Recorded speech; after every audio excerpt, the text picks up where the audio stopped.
할렐루야. 오늘 하나님의 또 큰 은혜가 있게 되기를 바랍니다.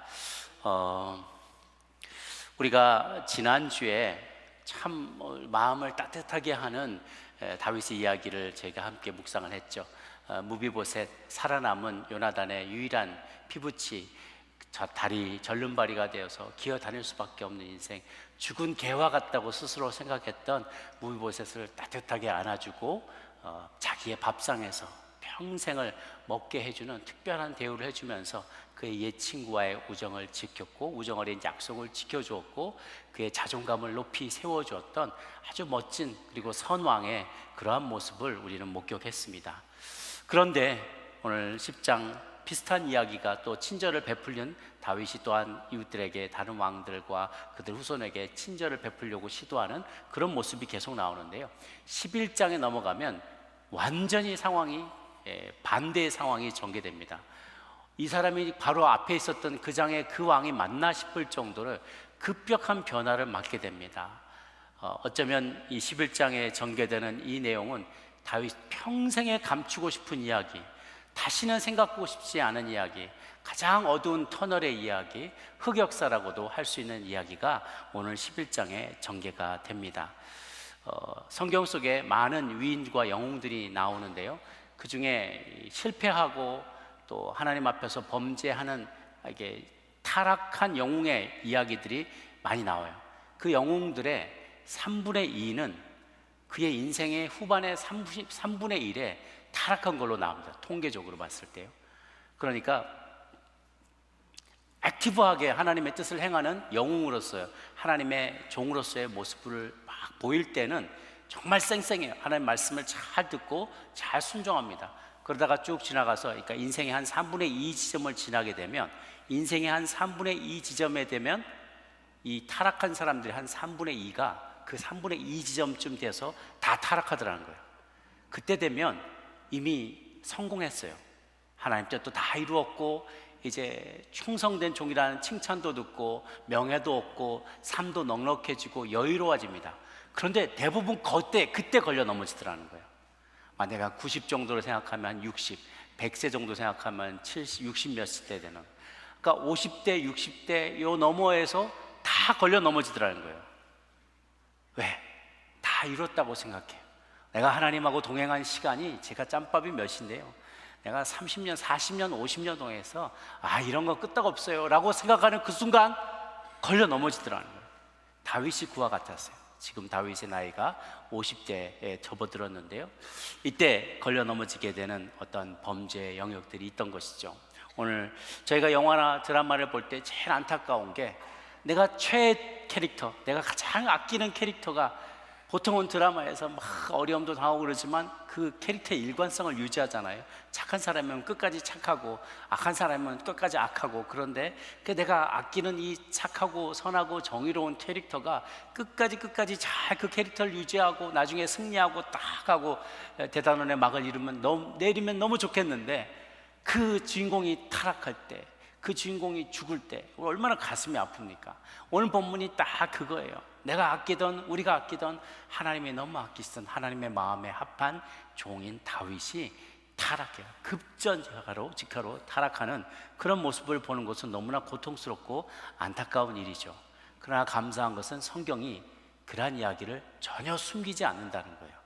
저와 여러분의 유익을 위해서 또 그 기록을 조금 더 숨기지 않고 있는 모습 그대로 다 고스란히 보여줍니다. 오늘 이야기에 세 가지 요지가 있는데요, 첫 번째, 교만은 패망의 선봉이다.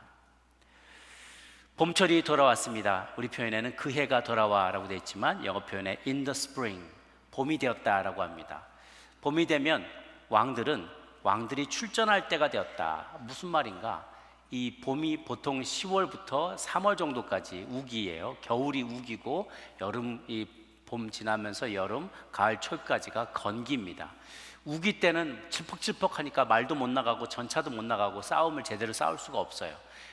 건기가 시작되면 그때부터 이제 정복 전쟁도 벌이고, 서로 간에 나라들의 어떤 땅을 차지하기 위해서, 영토를 차지하기 위한 다툼들이 벌어지는데, 그 앞에 싸우다가 암몬과 같이 싸우다가 다 끝내지 못하고 돌아왔어요.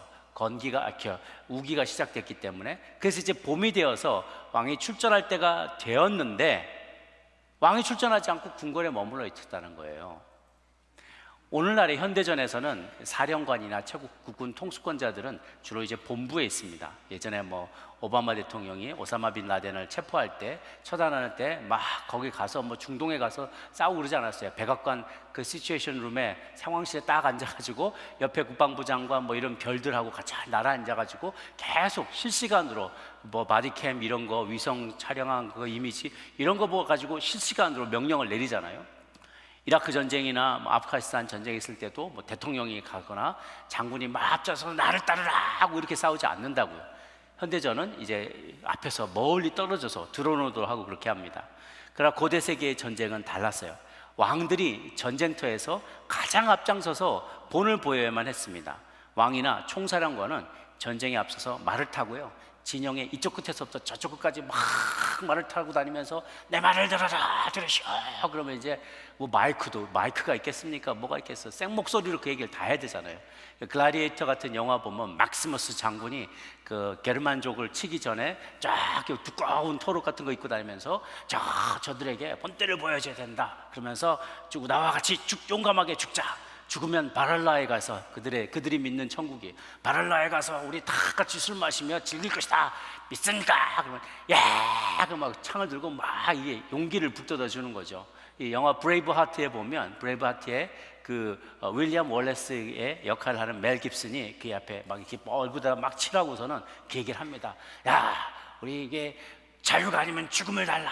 우리에게 제일 중요한 건 자유다. 이 스코틀랜드 독립전쟁을 벌이면서 자유를 얻기를 원합니다. 자유가 죽음보다 더 중요하다. 그러면서 죽더라도 이 자유를 쟁취하자. 그럼 막 이렇게 하는 거죠. 뭐 알렉산더 제왕 무슨 하여튼 고대의 전쟁들은 다 그랬어요. 왜 그러냐 하니까 통치 시스템이 완비되지 않았을 때예요. 중앙 집권이 잘 되지 않았을 때입니다. 그때 고대 왕이 왕으로서의 권위를 보여줄 수 있는 최고의 기회는 전쟁에서 용맹함을 보여주는 거예요. 그러니까 저 사람은 알파메일이다. 딱 보면 왕은 왕 같아야 돼. 그냥 막 글을 잘하고 통치 잘하고 시스템을 잘하는 행정 지도자는 뒤에 나온 왕들이에요. 고대 왕들은 전쟁을 잘하는 게 최고였어요. 그래서 전쟁을 잘해서 국경을 잘 튼튼하게 하고 뭔가를 많이 빼앗아도 오고 그래서 백성들에게 나눠주는 사람이 최고의 전사로 여겨졌던 거죠. 그래서 왕이 병사들과 함께 싸우면 군대는 사기가 높아지고요, 전쟁에도 승리했어요. 그런데 만약에 왕이 약해서 문약해가지고 궁궐에만 이렇게 숨어있고 네가 해서 싸워 그래서 싸워 이기잖아요. 이겨도 문제예요. 전쟁에서 승리한 장군들이 개선 장군이 돼가지고요, 많은 노량물을 가지고 오면은 그래서 백성들한테 막 나눠주고 오면 이 사람이 왕보다 인기가 확 상승하는 거예요. 그럼 대번에 반란이 일어납니다. 그럼 왕은 금방 쫓겨나게 되죠. 로마 제국에서도 개선 장군 몇 개의 군단들이 유럽 전역에 퍼져 있었는데 그 왕들이 이 로마 시 안으로까지 들어오지 못하도록 그 루비콘 강을 건너오지 못하게 했어요. 군대를 다 끌고 들어오지 못하게 했어요. 그 틀을 넘어오면 반역이라 이거죠. 거기서 무장 해제하고 뭐 할 거 다 하고 너만 말 타고 오라든지 이런 식으로 했다는 거죠. 그러니까 이 지역에 있는 장군들이 힘을 얻거나 세력을 얻지 못하도록 항상 왕이 가장 앞장서서 갔어요. 고대의 전쟁에서는 다윗도 왕이 오른 게 따지고 보면 골리앗을 물리쳤던 그 무공 때문이었잖아요. 골리앗을 물리치고 그 뒤로 일어나는 모든 전쟁마다 천천히요, 만만이요, 만 명씩을 그가 다 정복하고 이기고 국경을 튼튼히 하니까 아주 급격하게 인기가 상승하면서 이제 왕의 사위가 됐다가 나중에 쫓겨다니다가 결국은 왕이 된 것이죠. 항상 모든 전쟁에 참여하면서 부하 장수들과 생사를 같이 하곤 했는데 이제 봄이 와서 지난번 10장에서 하다만 암몬 자손에 대한 치리를 하러 다시 가야 하는데 그는 가지 않고 요압 당신이 갔다 오시오 하고 요압만 보낸 거예요. 요압 장군이 나가서 이제 수도를 포위하고 전쟁을 벌이고 있어요. 그는 이제 사실은 이 계속되는 전쟁에 피로해진 거예요. 권태가 쌓이게 됐어요. 그의 나이가 이제 50대 초반이 됐어요. 장병들은 다 요단 동편에 나가 적국의 수도를 포위 공격하고 죽기도 하고 부상당하기도 하고 잠도 제대로 못 자고 쪽잠을 자고 있을 그때 그는 낮잠을 늘어지게 자고 일어났어요. 여기 2절을 보니까 저녁 때에 다윗이 그의 침상에서 일어나. 보통 여러분 언제 일어납니까? 아침에 일어나죠. 저녁에 일어났어요. 낮잠을 시큰 코가 삐뚤어지게 때려 자고 나서 그제 저녁 저기 얽어서 와우 지금 이게 낮이야 밤이야 그래서 막 일어나 본 거예요. 침상에서 게으름 피우다가 떼굴떼굴 구르다가 일어나서 왕궁 옥상을 거닐기 시작했다는 거예요. 오늘 잠언 16장 18절이 우리에게 귀한 교훈을 줍니다. 함께 읽겠습니다. 시작. 교만은 패망의 선봉이요 거만한 마음은 넘어짐의 앞잠이니라. 여기에 pride goes before destruction. pride, 망하기 전에 교만이 먼저 온다는 거예요. 교만하면 그 다음 망한다는 거예요. 그동안 많은 걸 잃었어요. 부족한 게 없어요. 그리고 하나님 앞에 심지어 경건함으로도 하나님께 인정받았어요. 내가 너와 함께한다. 네가 가는 곳마다 내가 복을 주겠다. 싸우는 전쟁마다 이기게 해주겠다. 너의 자손의 영원토록 내 자손에서 이 왕위가 떠나지 않게 해주겠다.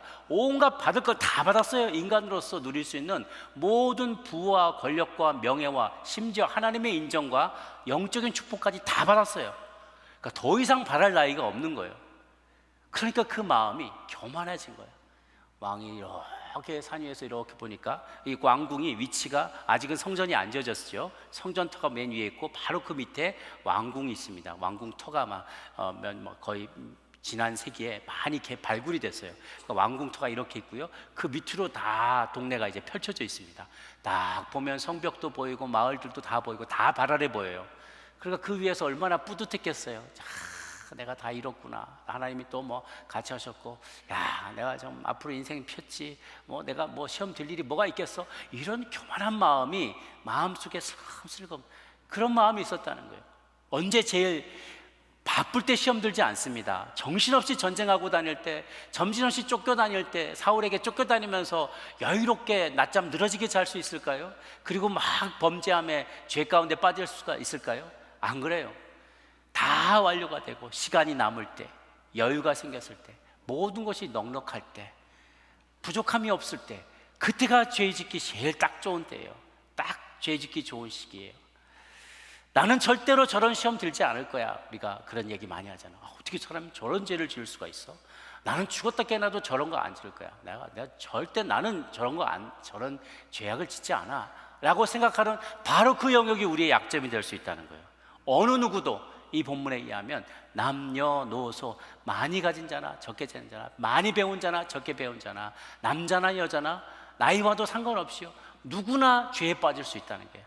교만할 때 내가 프라이드가 멸망 바로 앞에 온다는 것이죠. 나는 아니야 라고 말하지 마십시오. 내가 제일 안 걸릴 거라고, 안 넘어질 거라고 생각하는 그 죄악에 저와 여러분이 걸려 넘어질 수 있습니다. 그러나 늘 깨어 기도하시기를 바랍니다.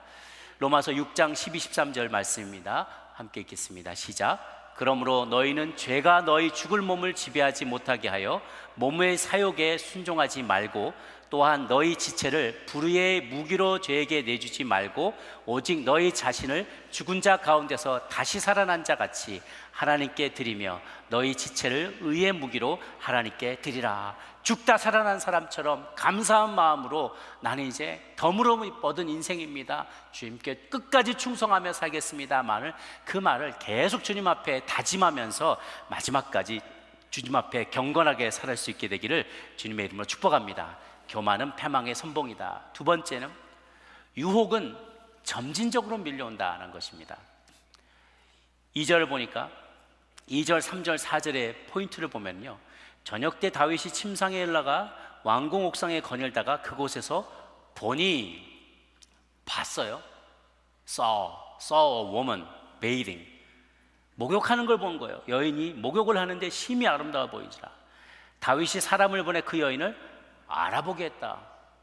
누군지 좀 알아봐라. To find out, 가서 어떤 여자인지 좀 알아봐봐 얘기하는 거예요. 그가 아뢰되 그는 엘리암의 딸이요 햇사람 우리아 아내 밧세바가 아니나이까. 다윗이 전령을 보내어 그 여자를 자기로 데려오게 하니, get her, 데려왔다는 거예요.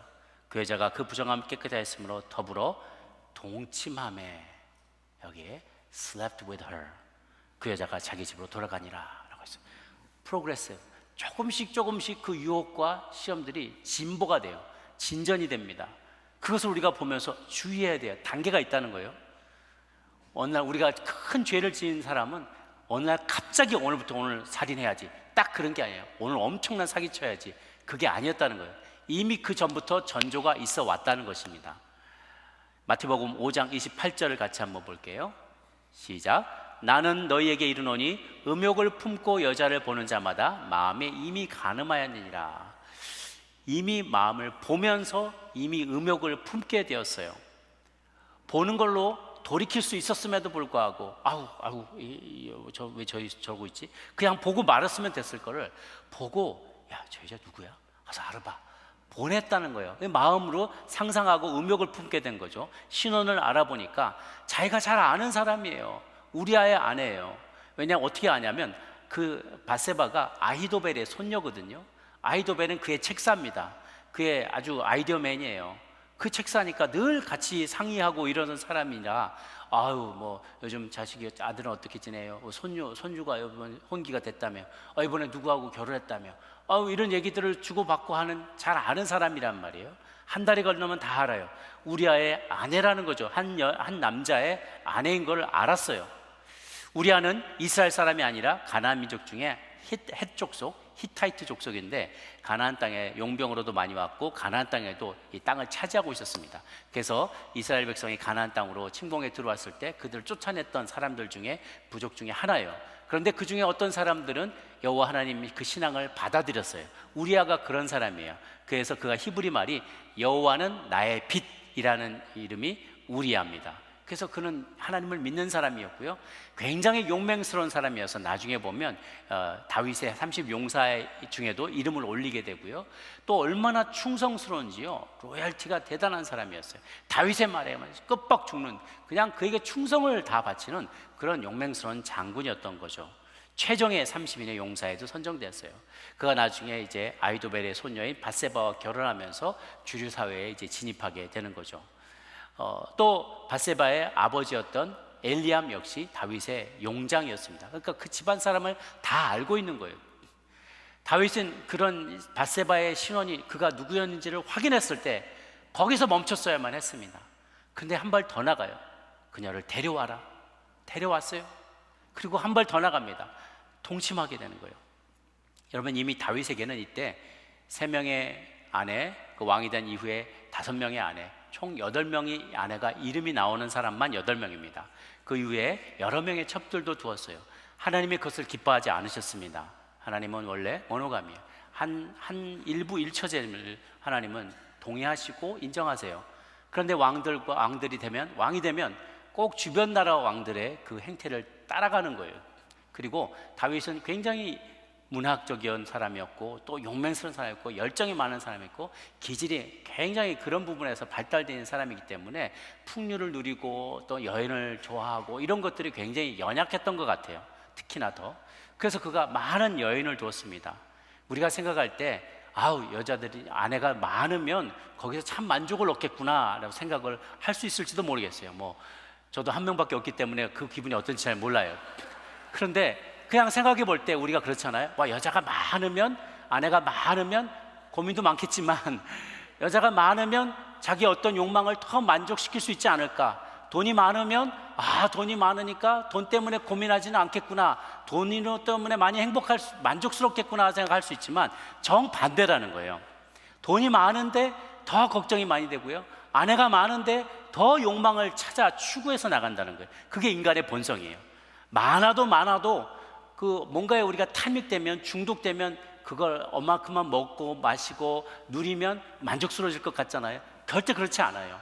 그저 육신의 욕망을 채우는 그런 것들이면 많이 해도 강도가 아무리 세져도 동일한 만족을 누릴 수가 없어요. 그러니까 사람들이 중독에 빠지게 되는 거죠. 여인이 많이 있지만 다윗은 여전히 욕망에 빠지게 되잖아요. 죄가 점진적으로 찾아온다는 거예요. 보고 알아보고 데려오고 같이 자고 이렇게 점점 죄가 점점 커져나가는 거죠. 첫 단계를 대수롭지 않게 여기면 그 단계에서 더 담대해집니다. 그리고 그 다음 단계는 더더욱 담대해져요.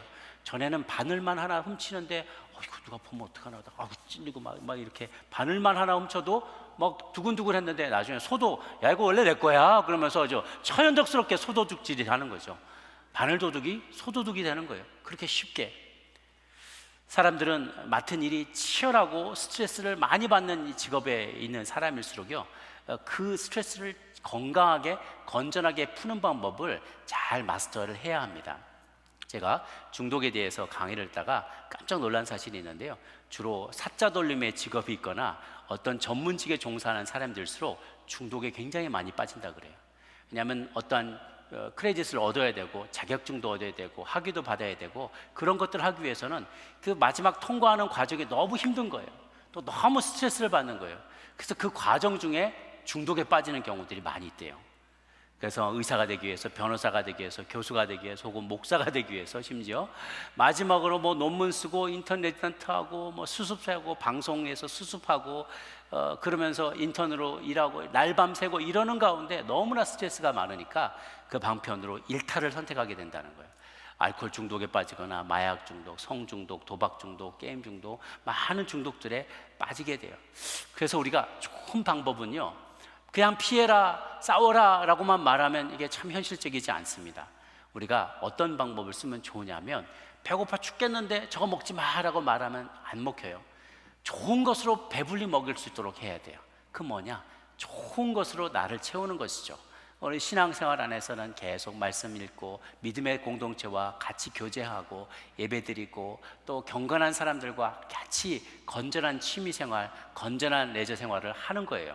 그래서 자연을 속에서 활동하거나 하이킹하거나 뭐 트레킹하거나 캠핑하거나 함께 땀 흘리면서 운동하거나 예술 창작 활동을 하거나 취미 활동을 하거나 독서를 하거나 목공을 하거나 가드닝을 하거나 이런 것도 여러 가지로 뭔가 내가 이것을 할 때 릴렉스가 되고 좀 내가 충만해지고 안식을 경험할 수 있는 그런 루틴을 잘 만들어 놓는 게 도움이 됩니다. 고린도서 6장 19, 20절을 보면요, 이런 말씀이 있어요. 같이 한번 볼게요. 시작. 너희 몸은 너희가 하나님께로부터 받은 바 너희 가운데 계신 성령의 전인 줄을 알지 못하느냐. 너희는 너희 자신의 것이 아니라 값으로 산 것이 되었으니 그런즉 너희 몸으로 하나님께 영광을 돌리라. 아멘. 우리 몸이 성전이에요. 그래서 그런데 이 몸으로 하나님께 영광을 돌릴 수 있으면 좋다는 거죠. 가장 좋은 것은 내가 좋아하는 것으로 하나님이 기뻐하는 일을 하는 거예요. 다시요. 내가 좋아하는 일을 하면서 그걸로 하나님이 기뻐하는 일을 할 수 있으면 너무나 좋고 하나님께 영광이 되는 일인 거죠. 내가 축구하는 걸 좋아해요. 농구하는 걸 좋아해요. 나는 다른 일을 하고 내가 비즈니스를 하고 가게를 하고 그럴 수 있지만 내가 너무 스트레스 받아요. 그러면 내가 그 축구로 아이들을 모아서 축구 코치로, 농구 코치로 가르칠 수 있는 거죠. 나는 음식을 너무 좋아해요. 잘해요. 선교 바자회 때 내가 좋아하는 음식 만들기로 재능 기부할 수 있는 거죠. 나는 목공을 너무 좋아해요. 그런데 내가 다른 일을 하지만 그 일을 가지고, 이 재능을 가지고 선교센터를 보수하고 무너진 구멍난 선교지 교회와 교인들의 집을 수리하는 일을 내가 할 수도 있는 거예요. 그렇게 하면서 내가 받은 스트레스와 내가 받은 긴장한 것들을 풀어내고 또 내가 좋아하는 일을 하면서 하나님을 기쁘시게 해드릴 수가 있는 거죠. 다윗은 그렇게 하지 못했어요. 그것을 개발하지 못한 거예요. 느지막이 자리에서 일어나 게으름 피우다가 벌거벗은 밧세바에게 딱 잡혀버린 거예요. 밧세바에게도 좀 할 말이 있어요. 사실은 여기서는 다윗이 죄를 지은 사람이 맞고요, 밧세바가 피해자가 맞습니다. 그러나 밧세바에게도 아쉬운 부분이 있어요. 비슷한 일을 당했던 나중에 뒷장에 보면은 암놈에게 강간을 당하는 다말의 이야기가 납니다. 모두 다 불행한 이야기들이죠. 그러나 다말이 이 일을 당하게 될 때 그가 저항합니다. 이러지 말라고 얘기한 게 성경의 기록에 다 나와 있어요. 나쁜 일을 그가 당하게 됐을 때 그녀는 돌아가면서 죄를 뒤집어 쓰고 옷을 찢고 색동 옷을 찢고 죄를 뒤집어 쓰면서 매우 슬퍼했다라는 장면이 그의 글의 뒤편에 보면 자세하게 기록이 되어 있어요. 그런데 그것과 달리요, 밧세바는 그 이야기가 전혀 나오지 않습니다. 그저 그냥 그는 그렇게 들어갔고 그와 자꾸 조용히 집으로 돌아갔다. 그리고 나중에 아이를 임신했다라는 그 얘기를 조용히 하는 장면이 나옵니다. 그래서 어떤 신학자들은 신명기 22장 23절 이야기를 하면서 23, 24절에 어떤 이야기가 나오냐면 여인이 성 안에서 나쁜 일을 당할 때는 소리 지르고 저항하라는 거예요. 그래도 어쩔 수가 없어 하면 그 여인에게는 죄를 묻지 않는다고 합니다. 나중에 남자만 처벌을 받게 돼요. 그런데 들에서는 소리를 질러도 소용이 없잖아요. 그런데 여기가 그렇게 자기가 나쁜 일을 당할 때 저항하지 않고 그냥 있었다면 모두 다 처벌을 받는 이야기가 나옵니다. 그래서 어떤 신학자들은 그녀도 동조한 것이 아니냐라고 의심을 해요.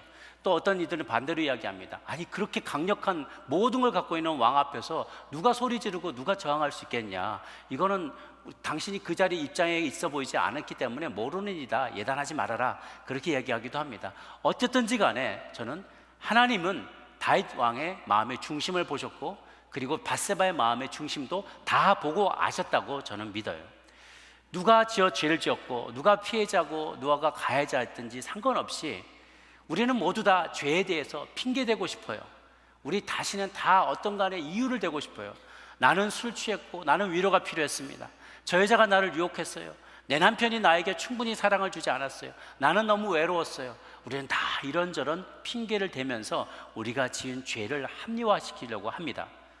그러나 우리는 잘 알고 있어요. 우리 삶에 유혹이 찾아올 수 있지만 그 유혹에 굴복하고 내가 선택했던 그 행동에 대해서 우리 모두가 책임을 져야 된다는 거예요. 죄는 그 모양이라도 버리라고 했다는 것이죠. 그래서 우리 안에 이런 죄가 조금씩 치고 들어올 때, 물결치고 점점점 들어올 때 거기서 스탑 시켜야 된다는 거예요. 거기서 스탑 해야 된다는 거예요. 혹 여러분들 가운데 그런 분들은 없겠지만 그래도 만약 내가 보는 단계에 있다면 거기서 멈추시기 바랍니다. 알아보기까지 했다면 거기서 멈추시기를 바라요. 데려왔더라도 멈추시기를 바랍니다. 혹은 지금 범죄를 저질렀다 해도 돌이키시기를 바랍니다. 그리고 다시 예전의 모습으로 돌아가세요. 그것에 머물러 있지 마시고, 죄 가운데 머물러 있지 마시고, 죄 짓지 않았던 하나님과의 정결한 관계, 깨끗한 관계 가운데 있던 그곳으로 다시 돌아가시기를 바랍니다. 마지막으로 세 번째는 손바닥으로 해를 가릴 수는 없다라는 거죠. 죄를 감출 수 없습니다. 하나님은 모두 바라보시고 판단하십니다. 곧 밧세바가 임신 소식을 알려옵니다. 둘 다 당황했어요. 이 죄악이 드러나게 되면 율법에 따라서요, 유부남과 유부녀와 관계를 맺은 것이 되기 때문에 둘 다 돌에 맞아 죽게 되는 거예요. 아까 민수기 신명기 말씀처럼 밧세바도 저항하지 않았기 때문에 이후 여하를 막론하고 둘 다 공범이 되어서 돌에 맞아 죽을 운명에 처해진 것이죠. 예전에 우리가 신약에서도 마리아도 그래서 돌에 맞을 위기에 있었잖아요. 그런 상황이 있었어요. 당황한 다윗은요, 어떻게든지 자기 죄를 숨겨보려고 우리아를 전쟁터에서 불러들입니다. 남편을 불러들여요. 그리고 막 전쟁의 상황을 물어보면서 마치 그를 독려하고 위로해 주는 것 척하면서 술과 고기와 먹을 걸 술상을 그 고기까지 하사하면서 집으로 들어가서 고생 많이 했는데 오늘 집에 가서 쉬어, 그렇게 이렇게 유도를 하는 거예요. 아내와, 그러면 오랜만에 아내와 만났으니까 아마도 동침할 거다라고 생각한 거죠. 그래서 아이가 태어나면 우리 아이인 것처럼 조작하려고 했어요. 은폐하려고 했던 것이죠. 은폐하려고 하면 죄가 더 커지는 거예요. 거짓말을 합리화시키기 위해서는 더 큰 거짓말이 필요하게 됩니다. 호출되어 온 우리아는 전장터에서 싸우는 동료들도 있고 법궤도 거기 나가 있는데 내가 어떻게 편안하게 나 혼자 아내와 좋은 시간을 갖습니까? 나는 그럴 수 없습니다 하면서 나가다 말고 그 수의실에서 성문지기 옆에서 그냥 거기서 쪽잠을 자고 마는 거예요. 이게 작전이 틀어진 거죠. 그래서 그 다음 날도 야, 이렇게 해서 가보라고. 그런데도 또 역시 집에 들어가지 않는 거죠. 결국 다윗은 그의 충성심을 꺾지 못합니다. 그래서 마침내 그를 죽이기 위한 계략을 세우게 됩니다. 요압에게 돌아가는 길에 요압에게 편지를 하나 써주는 거예요. 이 사람을 죽음으로 내몰아서 죽게 하라라는 거죠. 여러분, 이게 상상이 갑니까? 편지를 지어줬는데 이 편지를 갖고 가는 사람을 죽이라는 거예요. 자기 아내에게도 가지 않고 왕에게 충성되고 동료들에게 너무나 충성스러운 이 장군을 갔다가 앞에 가서 그 사람들, 많은 적군들이 가장 치열하게 공방을 벌이는 그곳에서 내몰아서 거기 죽게 하라는 거예요. 이게 말이나 됩니까? 바로 직전에 우리가 생각하던 다윗, 우리가 알던 그 다윗을 생각해 보세요. 있을 수 없는 거. 이거는 살인 교사입니다. 살인 교사 행위예요. 예전에 다윗은요, 자기가 섬기던 자기 왕 사울의 옷자락 하나 벤 것만으로도 가슴 아파하던 사람이에요. 내가 어찌 감히 내가 섬기는 주군의 옷자락을 내가 자르고 그를 죽일 생각을 했다는 것만으로도 자기 몸서리 쳐지면서 너무 괴로워하던 그런 젊은 날의 다윗의 모습은 어디론가 온데간데 없이 사라지고, 이제 그 음흉한 계략을 세워서 이 여인을 내가 겁탈한 것을, 그래가 간음한 것을 자기가 숨기려고 남편을 적지에 사지로 몰아서 죽이려는 그런 음모를 꾸미는 사람으로 이렇게 타락해버리고 말았어요. 그가 그렇게 정도 바뀔 수 있다면 우리는 더 말할 나위도 없겠죠. 그렇게 경건하던 하나님의 사람이 이 순식간에 이렇게 타락할 수 있다면 우리도 방심하면 안 된다는 거예요. 여러분, 그 전에, 죄 짓기 전에 그렇게 총기가 넘치던 다윗이 한번 죄악에 빠지게 되니까 탐욕스러운 죄인이 되는 것뿐만이 아니라 아주 어리석은 범죄자가 되는 걸 우리는 목격합니다. 양심의 화인을 맞으니까요, 그 지혜도 빼앗겨져 버린 거예요. 이를 숨길 수 있다고 생각하는 것 자체가 그래요. 다윗의 주변의 신하들이 이미 알고 있잖아요. 저희 누구냐, 밧세바 알아오라 했고, 알아왔고, 데려와 했으니까 데려왔고, 누군가는 움직였을 거 아닙니까? 자기가 알고 있고, 신하들도 알고 있고, 밧세바가 알고 있고, 지금 요압 장군이 알고 있고, 요압 장군이 너네 이렇게 할 테니까 신호나면 너 쫙 빠지고 쟤 죽게 하고, 공모한 쪽 장수들이 있을 거 아니에요. 그 아래에 그 많은 장수들이 그 일을 다 알고 있어요. 하늘 아래 비밀이 어디 있겠습니까? 이렇게 많은 사람들이 그 사실을 알고 있는데, 세상에 완전 범죄란 없습니다.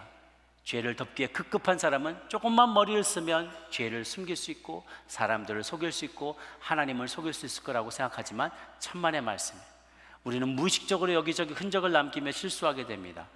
오랫동안 내가 한 거짓말을 유지해야만 한다는 이 압박이 얼마나 큰지 몰라요. 내가 거짓말을 했으면 거짓말에 맞게 다른 거를 이렇게 똑같이 맞춰야 되잖아요. 내가 학력을 속였다든지 뭔가를 내가 속였다면 그게 거짓말이 일관돼야 되잖아요. 그러니까 그거를 계속 숨기고 저것도 숨기고 저것도 하면 거짓말이 나중에 눈덩이처럼 불어나고요. 이걸 자기가 어디서 어떻게 거짓말을 했는지도 기억이 안 날 거예요. 그러니까 이걸 항상 들키지 않으려고 얼마나 긴장을 해야겠습니까? 그리고 공범이 언젠가는 시간이 지나면 배신하게 돼요. 범죄자들 사이에 이해 다툼이 생깁니다. 위협을 느끼게 되면요, 책임이 덜한 종범이 책임이 많은 주범의 범죄를 자백하게 됩니다. 그러면 그 배신하게 돼서 결국은 들통이 나게 되죠. 이 죄가 결국은 이후에 나단 선자에 의해서 모두 다 드러나게 됩니다. 그리고 이 범죄는 아주 뼈아픈 결과를 가져왔어요. 요압 장군이요, 이때는 말 듣고 그대로 행했지만요, 주군이 자기의 부하를 한순간에 사지로 몰 수 있겠구나, 내가 알던 다윗 왕이 아니구나라는 생각을 했을 때 얼마나 요압 장군도 등골이 서늘했겠어요. 결국은 나중에 다윗을 더 이상 신뢰하지 못하니까 압살롬이 일으키는 반란군의 군대 장관으로 합류하게 됩니다. 이때 잉태하게 된 밧세바의 아들은 죽음을 맞게 됩니다. 무엇보다도 하나님은 이로 인해서 칼이 내 집에 영원히 떠나지 아니하리라 라는 그런 경고의 말씀을 하게 됩니다. 손바닥으로 해를 가릴 수는 없는 것이죠. 우리의 죄악은 하나님 앞에 반드시 드러나기 마련입니다. 민수기 32장 23절의 말씀은 우리에게 이렇게 경고하고 있습니다. 함께 읽겠습니다. 시작. 너희가 만일 그렇게 아니하면 여호와께 죄를 짓는 것이니 너희 죄가 반드시 너희를 찾아낼 줄 알아. 죄가 나를 찾아낸다는 거예요. 내가 숨었어도, 그 죄를 짓고 도망갔어도요, 죄가 발달인 것처럼 해서 나를 쫓아온다는 거예요. 결국은 그 죄가 드러나게 된다는 것이죠. 이 모든 기사가 끝나고 났을 때 11장 맨 마지막에 한 절로 하나님이 이 일을 어떻게 보시는지가 나와 있어요. 27절 같이 읽습니다. 시작. 다윗이 행한 그 일이 여호와 보시기에 악하였더라. 하나님이 이 일을 혐오하셨어요. 다윗이 행했던 이 행을 아주 혐오하셨어요. 다윗은 10계명 중에 이 한 챕터 안에서 3계명을 어겼어요.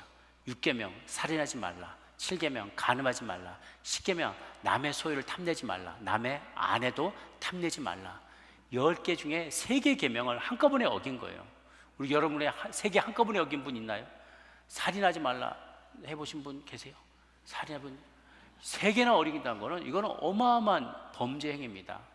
그런데 우리가 그렇게 존경하고 따르고 시편에 수많은 시편을 쓰고 다윗의 자손 예수 그리스도로 불려지던 바로 그 다윗, 오늘날도 이스라엘은 다윗의 별이라고 해서 자기 국기를 그를 기념해서 만들 정도로 그렇게 존경받는 그 위인이 이렇게 타락한다는 것은 우리 모두에게도 경종을 울려줍니다.